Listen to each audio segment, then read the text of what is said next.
Now. On 105.9 FM and streaming worldwide on the WMAL app. O'Connor and Company.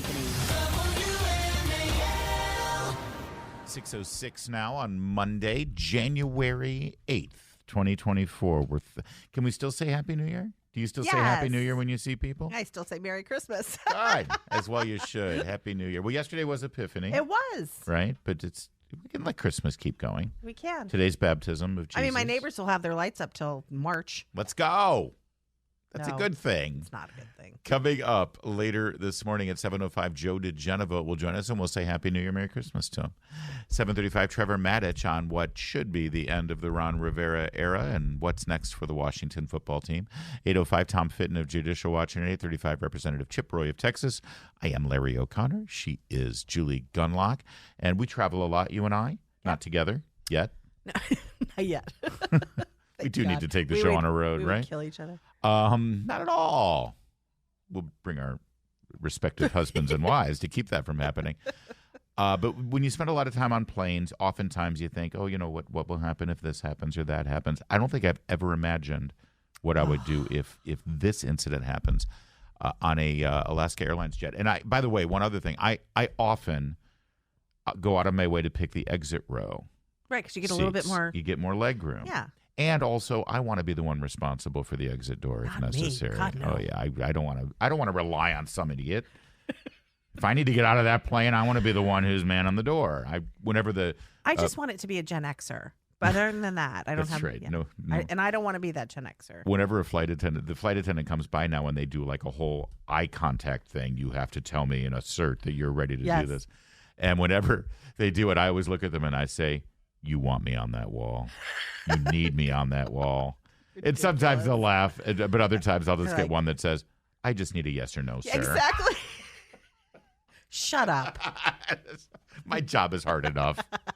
There needs you quoting a few good men back to me. Anyway, so I sit there at the exit door. And yes, once in a while you think, oh, God, what if I have to work this? What if I have to? Or, God forbid, what if this door just like blows off and gets depressurized? I always pay attention when they're giving the safety briefing. No, you do not. I totally do. And part of it because I feel like I should listen. And secondly, I feel bad for them. Like they're up there and they're doing this thing and everyone's looking at their phone. The greatest thing that ever happened is when they instituted the video messaging. So you can look away and not feel bad? Yes, you don't have to. No, I make intense eye contact with that steward because I want them to know I am listening. Right, and I would think they would prefer not to have that. It's like, why does she keep looking at me? It's a seatbelt, for God's sake. It's a seatbelt. I'm distracted from the story. Go on. So, an Alaska Airlines 737 MAX 9 jet was landing in Portland. Or no, excuse me. Pardon me. I knew that it would just either took off or landed. I saw this because I saw the video, and it was not that high. It was 10 minutes after it took off from Portland Friday night. And a door, I thought it was the exit door when I saw the video, but it wasn't. It was just a section of the fuselage. Whole section. That is shaped like a door at a row just blew out.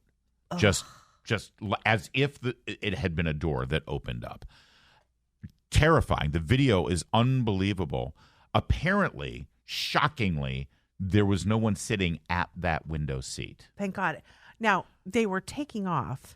So it's still terrifying because it could have blown off at any point. Mm-hmm.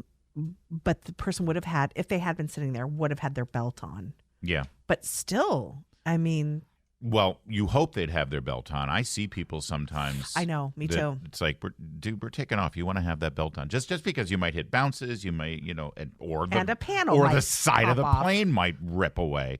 The flight was carrying 171 passengers. It was going to Ontario, California, which is an airport just about 60 miles inland from Los Angeles in the high desert. It was actually, it's in the valley. You don't need those details. It was initially delayed about 20 minutes to allow for de-icing, although there's no suggestion depaneling, apparently. Right. They really de-iced that thing. It departed around 5:07. It climbed to about 16,000 feet, going 440 miles an hour. Then there was a boom. I love this writing. Can we just take a minute? This reporter. Then came the boom. To others, a bang. Okay. That's the New York Times for you. What exactly is the difference between a boom and a bang? All right. the people who were on the plane, who were sitting right near there, said that they could feel a definite shift forward in their seats, then decompression of the air mass pumped down, and everyone starts freaking out. This woman, Vicky Krebs, 56, a nurse from Vancouver. She was on the plane sitting in row 19 with her 2 grandchildren, Brady and Brinley. How terrifying for her. Ugh. It happened in row 26, which is basically halfway between the exit row and the tail section of the plane. Apparently, like I said, nobody was sitting in that window seat. Headrests from 2 nearby seats were gone. They got sucked out of the plane. I saw a report that one parent had to grasp onto a toddler who was belted, but still, those things aren't really meant for a 3-year-old, and because this parent could feel the force of the suction tugging at their child. Okay, just honestly, imagine. Yeah. After it blew off, a woman walked up near the front of the plane to say that someone's shirt had been ripped off from the suction. He also said that people told him they lost possessions like phones and earbuds. Fine. They made an announcement. Of course, everybody sit down, stay seated. Thank you. I'm not going to get up and start running around when there's a hole in the plane. They ended up, of course, turning around. Everyone apparently was pretty calm. There was no screaming. People weren't panicking. Everyone was sort of. The video. Those people are amazing. Yeah. I mean, I guess I don't know. I'd probably I'd crack up, start screaming nonstop. So this needs to be a new ad for Apple. Are you ready? Because I told you that somebody lost their phone. Yeah. They found the phone. It dropped 16,000 feet.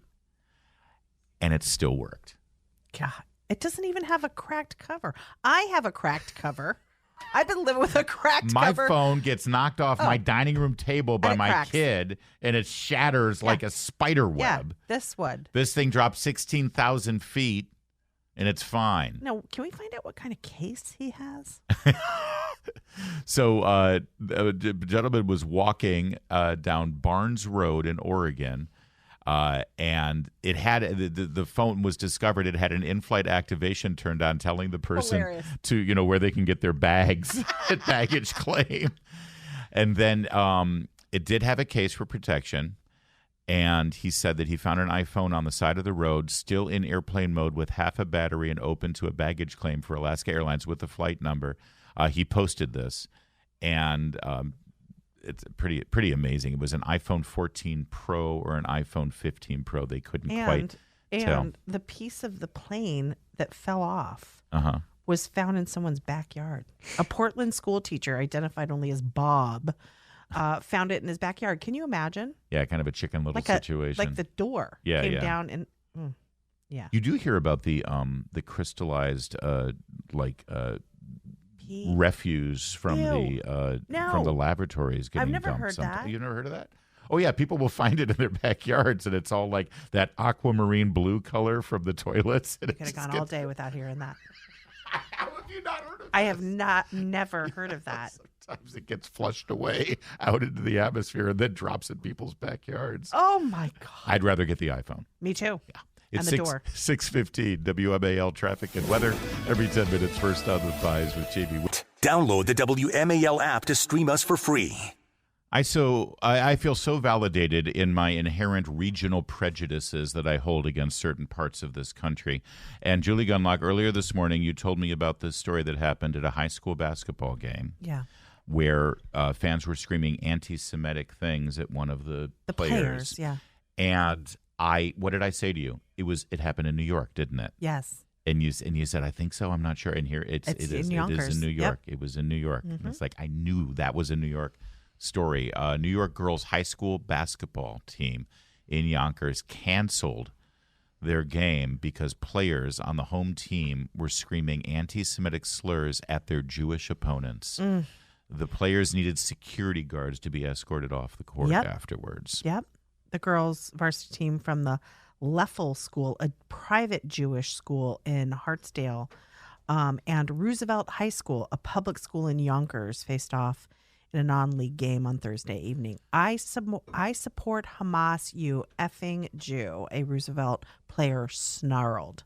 at the Jewish Boy, student. that's taken trash talk up to a pretty insane level right there. I mean, I understand when you're competitive, you start jawing at the other players, but I support Hamas, you effing Jew, is sort of pushing the boundaries. Yeah, and players on the opposing team started shouting "Free Palestine" and other anti-Semitic slurs and curses at us. But it wasn't just that.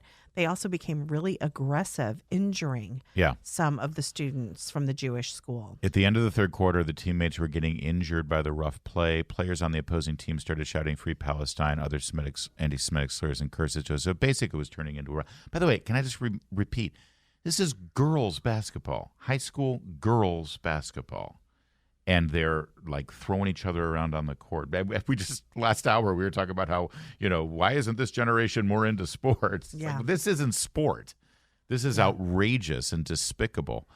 Well, and also, what's going on at Roosevelt High School, at this public school in Yonkers? Where are the adults? Oh, what's where's going the on? coach? Well, the second the coach saw something like this, they should have just pulled their team off the court. In Alexandria, Virginia, just up the road here, okay, couple months ago, they had a walkout and an event where two girls in head coverings were yelling on a school megaphone, "From the river to the sea, Palestine will be free," and nothing happened. It's been memory hold. Yeah. So you have genocidal chants being yelled at a megaphone by an Alexandria City high school student.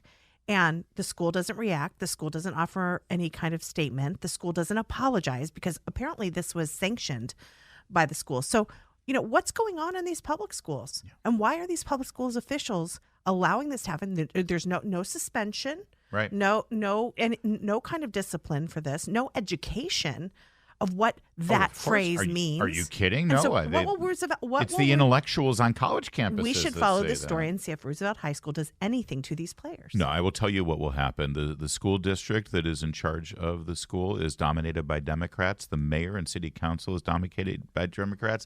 And the state government in New York is dominated by Democrats. And the Democrats will secure the Jewish vote in the upcoming election. Right. And that's right. That's where we are. It's 6:21. The fallout of the Harvard Claudine Gay debacle and plagiarism continues to sort of have a bit of a ripple effect, but this one is much ado about nothing. Christopher Rufo, the outspoken activist and journalist that uncovered CRT degradation at Disney and other major institutions, and he's focused on the education world. Christopher Rufo is under fire because they are claiming that he misrepresented his own education. He got a master's degree from the Harvard Extension School, and the Manhattan Institute, where he is a fellow, identified it as a master's degree from Harvard, which apparently requires this big distinction between Harvard Extension, which is Christopher Rufo's own website. Yeah. His own website, which he built and he wrote his bio for, makes very clear that it was a master's from the Extension School. And he said that the person look, I work for an organization much like the Manhattan Institute. I work for the Independent Women's Forum. And occasionally, the website will change. Right. You've got and there's a very young staffer who manages it. Right. And I will tell you, I don't know a lot of people who know that there is an extension school and then a Harvard. Like, it's very common to not know the difference. Well, that's the thing. It doesn't even have to be some young person who doesn't know. Here's the thing. Well, Harvard, exactly. Harvard itself says you go to the extension school, you have a Harvard degree. That's right. Right? They market this thing. Yes. And so, but now they have admitted, they've pulled back the curtain, and because they think Rufo is icky, right, and he's a yucky conservative, that nothing he's done to expose the rot within higher ed, and all of the anti-Semitism and the DEI nonsense, now they have to attack him for being from the extension school that prior to this they all said was a Harvard degree. For the purpose of degrading Christopher Rufo because they hate him so much, they've decided to actually undermine they're committing institutional suicide. Right. They're undermining their own brand, saying Harvard Extension sucks. Anybody can get that. Yeah. By the way, give us $30,000 and we'll give you a degree. One of the professors who attacked Rufo basically said, we all laugh at those people behind their backs. Meanwhile, she gets paid to be a professor. Meanwhile, she gets paid, and she charges students, $30,000. 629. Veritas is an award-winning classical Christian community of schools in North America, Asia, and Europe. And now locally, Veritas students are thriving at National Landing, their Crystal City location just blocks from D.C. At Veritas, grammar, logic, and rhetoric programs produce an exceptional education, enabling all students to get into the top 30 universities in the world each year. Grammar students learn multiplication, Latin, and Chinese in kindergarten, study the ancient world in second grade, and perform excerpts of Shakespeare's A Midsummer Night's Dream in third. Veritas School, chosen by Nietzsche as the #1 Christian and private school in Northern Virginia and third in the entire state of Virginia, empowering leaders to think clearly, speak eloquently, and articulate themselves precisely. Visit the National Landing Campus Open House on January 9th, 5 to 7:30 p.m. Call 866-LOGIC-33, 866-LOGIC-33, or VeritasAcademyDC.com, VeritasAcademyDC.com. WMAL-FM, Woodbridge, Washington, a Cumulus media station. Making sense of the news. News Talk 105.9. News now. On 105.9 FM and streaming worldwide on the WMAL app. O'Connor and Company. It's 6:37 on O'Connor and Company. Thank you for being here. Here on News Talk 105.9 WMAL, where we make sense of the news. Like once a month, I'll throw that out there. It's good that we do that. Coming up later this morning at 7:05, Joe DeGenova will be here with us. At 7:35, Trevor Mattich. 8:05, Tom Fitton. And 8:35, Chip Roy, Congressman from Texas. That's a fine lineup to get things going. I'm Larry O'Connor with Julie Gunlock this morning. You have a master's at Harvard Extension, right? No. They're a dime a dozen, apparently. Yeah. This weekend was the anniversary of the January 6th events of 2021, and the Babylon Bee actually had a great headline. FBI hosts annual January 6th reunion. See, but if you say something like that, I didn't think it was an inside job. Yeah. You think it was all manufactured, wasn't? And it's like, I think we were looking for something on Jonah Goldberg's Twitter feed earlier. And it took you about an hour and a half to scroll through the bullet point, minute by minute, what he was doing and remembered from the January 6th events. He went all in. All in. Oh, everybody needs to be calming down. Yeah. Another Babylon Bee headline. Adam Kinzinger's mom lets him open one January 6th present on January 6th Eve. There's a picture of little Adam Kinzinger shaking a box. I'm so excited. It's January 6th. Oh. Of course, you know that Joe Biden, the president of the United States, no, really, Joe Biden, he was supposed to give a speech at Valley Forge. Yeah. Using the memory of the fallen from the Continental Army and the image of George Washington as a political prop to hammer home that you are the enemy. Mm-hmm. In a January 6th commemorative speech. He actually preempted the speech and gave it on January 5th instead of January 6th because it was going to snow.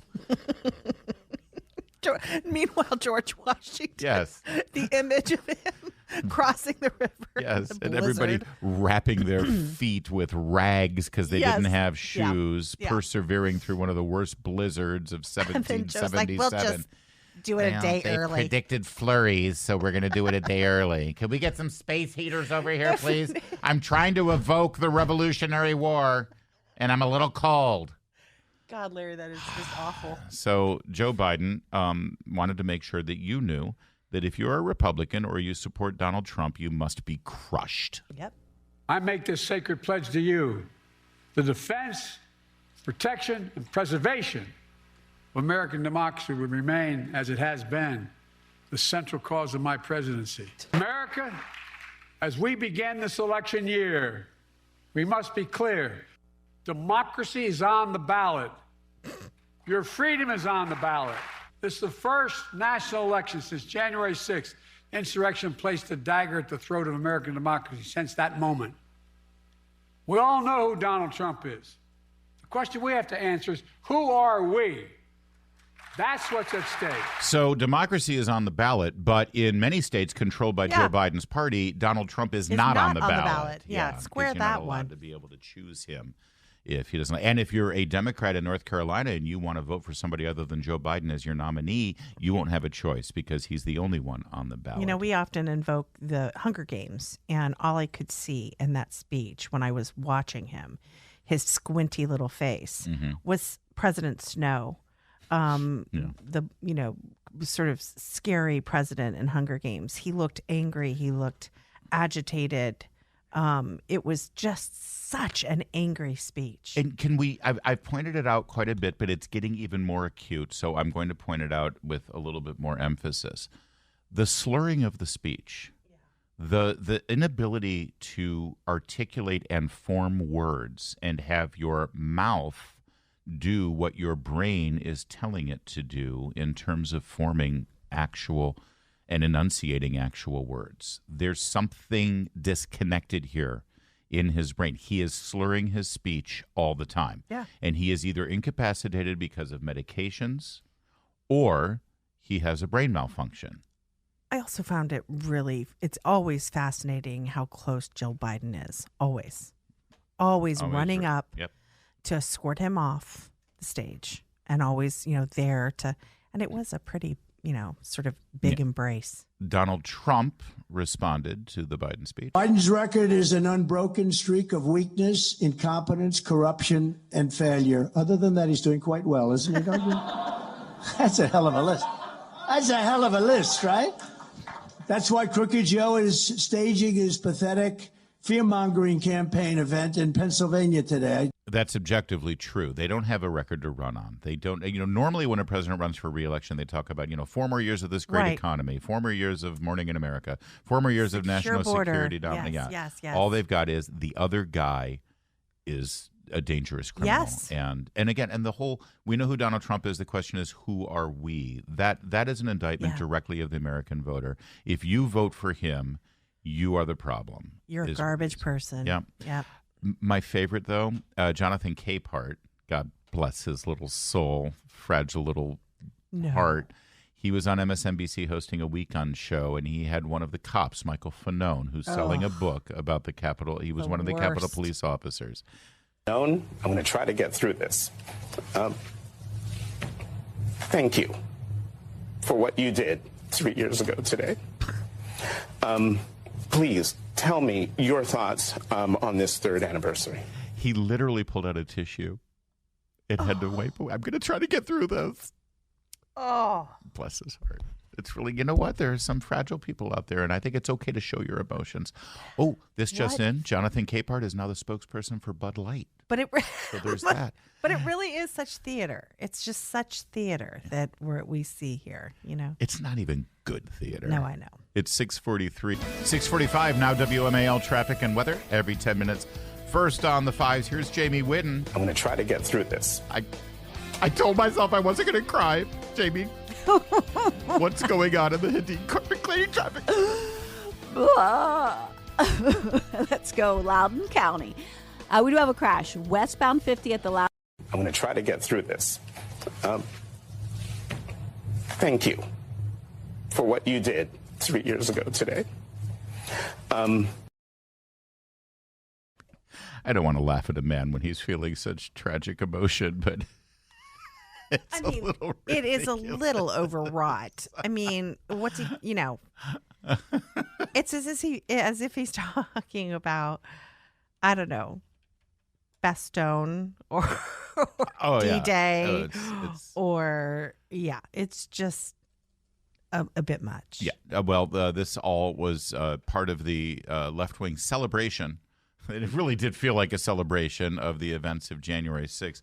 There was also this moment from the Joe Biden speech where a lot of people's eyebrows were raised at the attempt to, make this into a 9/11 or a Pearl Harbor, which is something that they've been doing.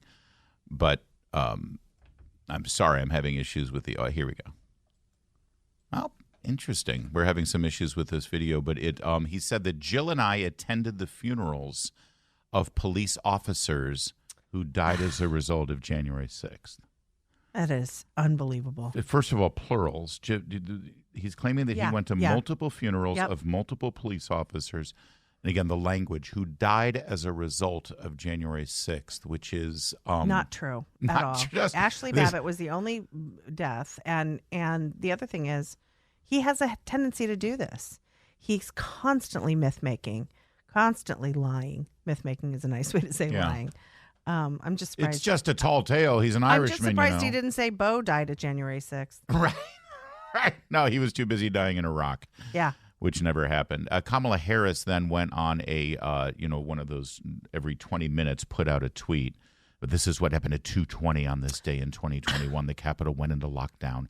Around that time, Capitol, doing the whole TikTok. The whole 9/11 thing, too. People were doing that. Right. It used to be that they show that documentary every year. They still do, I think, on C-SPAN. Yeah. So coming up, we've got Tom Fitton from Judicial Watch joining us, right? Judicial Watch has just filed a $30 million wrongful death lawsuit against the U.S. government on behalf of the estate of Ashli Babbitt. You just mentioned Ashli Babbitt, who was killed without any warning. There's more information coming out about the police officer or former police officer who pulled that trigger and was directly responsible for the homicide of Ashli Babbitt. We're going to get the details of that lawsuit when we speak with Tom Fitton coming up. The Justice Department now apparently it wasn't enough to spend more money than has ever been spent on any investigation in the history of the United States of America as a result of January 6th. It wasn't enough to arrest over 1,000 people. By the way, none of them have been charged with insurrection. That's right. And it wasn't enough to actually arrest people who, as we've seen, walked through doors that were held open by the Capitol Police and walking through. Now, according to Carrie Pickett of the Washington Times, the Justice Department says its prosecutors are planning to target thousands. They've already arrested over 1,000. Now they're going for more thousands of January 6 protesters who gathered in what is being described as a restricted area around the Capitol. Regardless of whether they participated in any violent act, any destructive act, or even trespass, they're saying if you were standing in a restricted area on the Capitol grounds, outside the building, this is unbelievable. The DOJ is going to track you down. This is unbelievable. And they are going to find you. And I mean, you want the American people to stop calling you fascist, stop acting fascist. The only organ that can stop this is Congress. The only organization, or a new attorney general, or a new president and a new attorney general. You're right. You're right. That's it.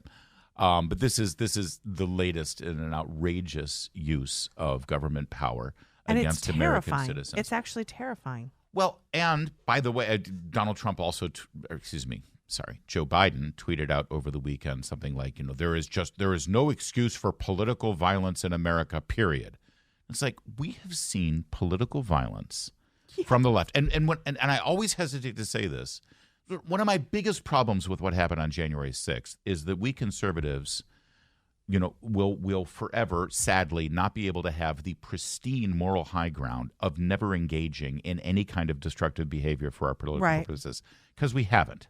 Okay, until that moment. And I know everyone says, oh, no, there was no conservatives, no real Trump supporters. No, there were. Yeah. There were a handful of people who did something, and they got out of hand, and they shouldn't have done it. They shouldn't have been dealt with by the Justice Department the way they have dealt with them. Yeah, 22 years for not even being there seems a little heavy-handed.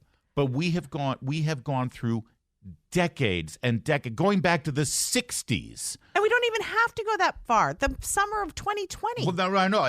Leading right up until months before January 6th, where political violence was okay, celebrated and encouraged by the left. Yes. Joe Biden says there's no tolerance for political violence in America, period. Your own vice president, Joe Biden, your own vice president, Kamala Harris, paid the bail of political terrorists in Minnesota after the George Floyd incident. And we are seeing it now with these so-called pro-Palestine. Right. From river to the sea. The genocide of Jews is totally okay because it's done by the left. The Lincoln Memorial was just defaced with bloody paint, with red paint. That's right. Outside there, and there's his political supporters who are doing it. Yes. But that one moment in January 6th for 2.5 hours, it's now become, again, the absolute number one priority for the Justice Department. Absolutely. Going after thousands of people who were standing where they weren't supposed to stand. Outside the Capitol. I'm going to try to get through this. thank you for what you did 3 years ago today. And that's an NBC News journalist covering this And story. that's what we're going to see. And this is the propaganda that we're Yep. pushing back against. It's 6:54. Making sense of your world. I don't know where to begin. News Talk 105.9 WMAL. Thanks for taking my call. Making sense of the news.